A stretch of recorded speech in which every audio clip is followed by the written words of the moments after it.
It's almost been a year since we returned from our year-long adventure, during which I gained valuable global perspectives. I am now an 8th grader, and this year I'm taking U.S. history, but I have not yet been to my nation's capital.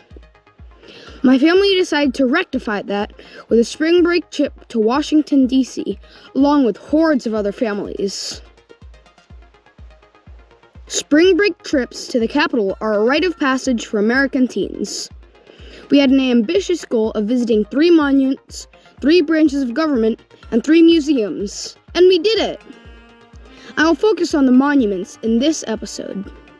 To understand a nation's values and morals, one should look at who the nation reveres and why these people are placed on high pedestals. For this reason, we thought that Thomas Jefferson Memorial, Lincoln Memorial, and Martin Luther King's Memorial were the must-sees in D.C.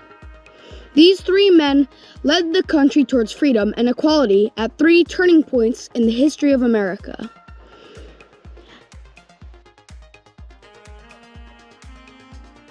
At the founding of our nation, Thomas Jefferson, as the main writer of our Declaration of Independence, laid the foundation for all people of the U.S. to seek equality and freedom by writing in the Constitution's thesis lines, "All men are created equal, and they are endowed by their Creator with certain inalienable rights. Among these are life, liberty, and the pursuit of happiness." From his other writings, we could see that he was very much ahead of his time.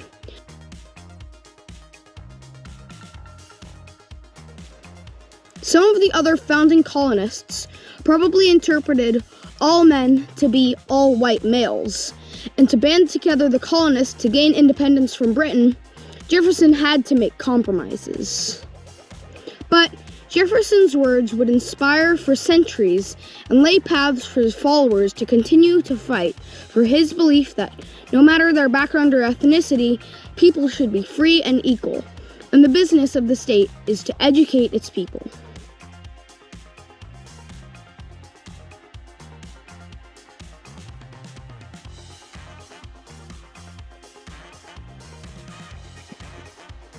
What Jefferson could compromise on, Abraham Lincoln could not.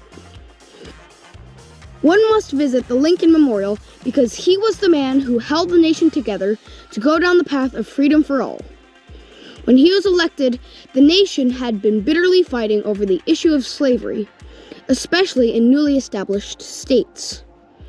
From his early writings, we could tell that Lincoln was against slavery, but he never proclaimed to be an abolitionist, and always maintained that he would have compromised for the sake of the Union if he could.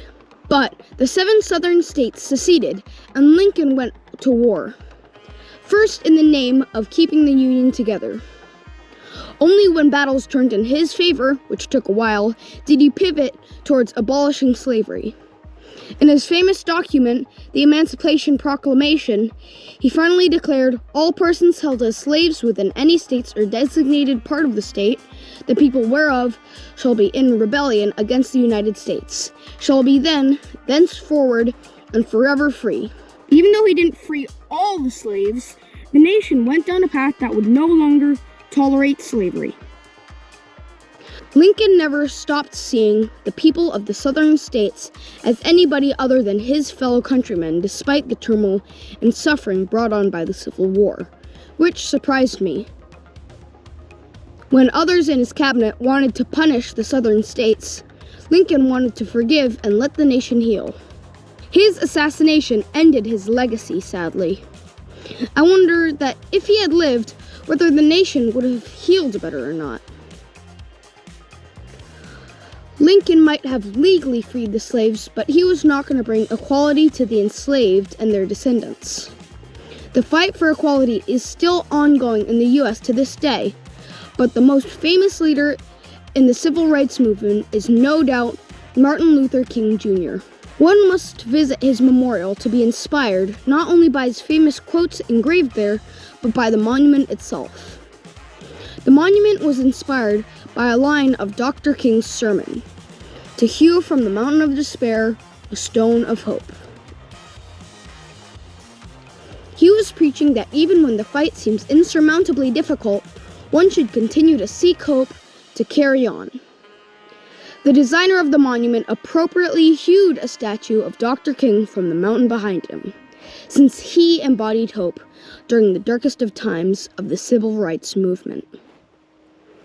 The monument also has 2 arcing walls that flanked Dr. King, with his most famous quotes engraved on them.